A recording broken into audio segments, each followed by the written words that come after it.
Capsulatorio político.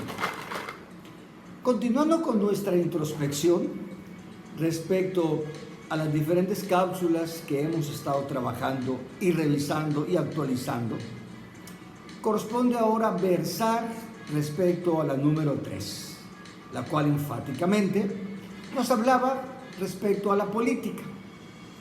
El origen de la palabra política se refiere a una fusión latina y griega que significaba politica, politicus, que a su vez denotaba la expresión polis, que finalmente, traducida ya en castellano, se decía que se refería a la vida ciudadana.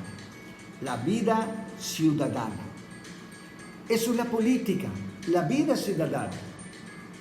La vida ciudadana que habita el orbe, la vida ciudadana que habita nuestro país, la vida ciudadana que quisiéramos que fuese tal como fue concebida hace siglos por diferentes pensadores, por diferentes políticos, filósofos, economistas, sociólogos, que todos en su momento y que cada cual en su tiempo aportaron grandes manuscritos para el que la vida de los pueblos que les prosiguiese fuera distinta a la que vivían ellos y el mundo tuviera otras características.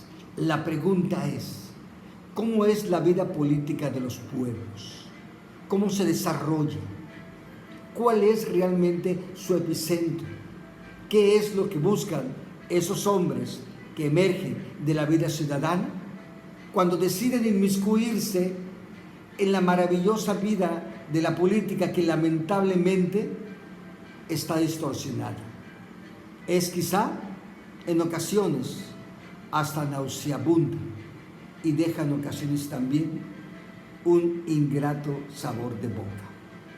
Pero hay otras caras de la política, porque en su momento la política, como lo establecía dos grandes pensadores que en su momento dejaron muchas cosas de su vida personal por dedicar su vida justamente a esto.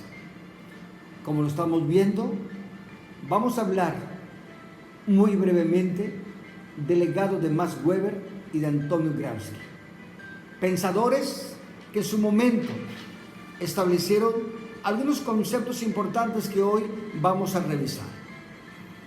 Establecía Max Weber que la política es aquella que se caracteriza por una lucha entre personas o agrupaciones con el propósito de detentar el ejercicio del poder.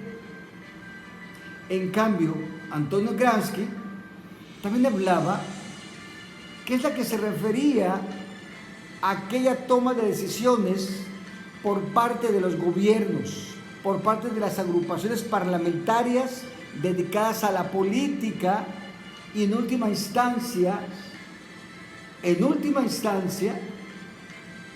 dedicadas a la coerción. Importante. Vamos a establecer una comparación entre lo que en tanto yo estoy hablando y vamos a irnos a hacer una introspectiva de México. Sobre todo en estos tiempos en los que padecemos una crisis sanitaria muy importante, que puede tornarse fatídica en su momento. Continuaba Max Weber diciendo lo siguiente: si el Estado es aquel que detenta la violencia legítima, entonces la lucha es la lucha por el poder como tal. La lucha es la lucha por el poder como tal. Ustedes, estimados amigos mexicanos, ¿creen que los mexicanos luchen por el poder como tal? Vámonos a lo que establecía Gramsci.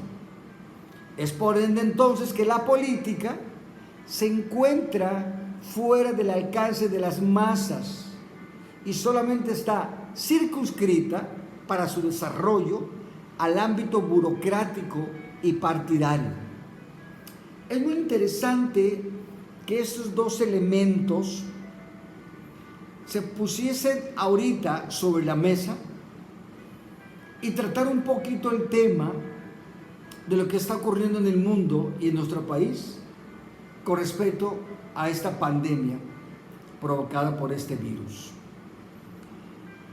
¿Qué sucede en nuestro país? El país, señores, está resquebrajado, lastimosamente resquebrajado. ¿Por cuál razón? ¿Es cierto? Es cierto. Hay un virus, hay enfermedades, hay enfermos, hay fallecimientos, hay contagios.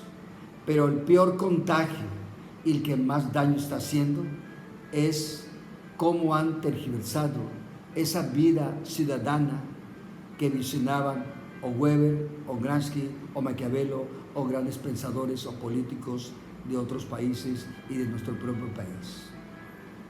¿Por qué razón? Lo establece Weber. La lucha es por el poder mismo. Y luego decía Gramsci, es la lucha para establecer desde ahí la coerción. Pero ¿por qué hablar de una pandemia sanitaria versus una situación que tiene que ver con elementos políticos, señores? Porque finalmente es lo mismo. Yo advierto que en otros países hay un elemento que en tanto se supera la crisis, aparece espontáneamente, que se llama solidarité. Solidaridad. En cambio, en nuestro país, lejos de haber unidad, lejos de haber un solo hombre, codo a codo, cara a cara, frente a frente, contra esta pandemia, hay aplausos, hay plácemes por los yerros de quien está en el poder actualmente. Qué lejos está entonces de entender la vida ciudadana, justamente esos dueños de estas marcas políticas que ahorita no están en el poder. Quizá estuvieron en el poder, pero el voto del castigo del ciudadano en una retrospección los castigó. Lejos de entender justamente esto, empecinados están en proseguir ese camino que no nos habrá de llevar a ningún lado positivo, señores. Yo aspiro que en su momento los poderes fácticos que gobiernan a nuestro país, los dueños de esas marcas políticas, investidos, obviamente, como lo que son, debiesen en su momento establecer, olvidarse del poder, olvidarse de seguir sumando cuantiosas sumas económicas y pensar que el único bien que le puede hacer el país es empezar a pensar por los ciudadanos, por los hijos de sus hijos y de sus hijos, que esperemos vengan a liderar este país, pero que sean incompatibles con la genética de los actuales políticos, y su única genética tendrá que ser aquella que sea compatible con las necesidades de nuestro México, tan vapuleado, pero tan lleno de tantas cosas. Los mexicanos somos grandes, los mexicanos habremos de levantarnos, y al final no esperemos una luz al final del túnel. Yo espero que lleguemos y tengamos el túnel completo. Así la dejamos por el día de hoy, y te espero para que me sigas viendo en nuestros próximos capsulatorios. Hasta luego, cuídate mucho.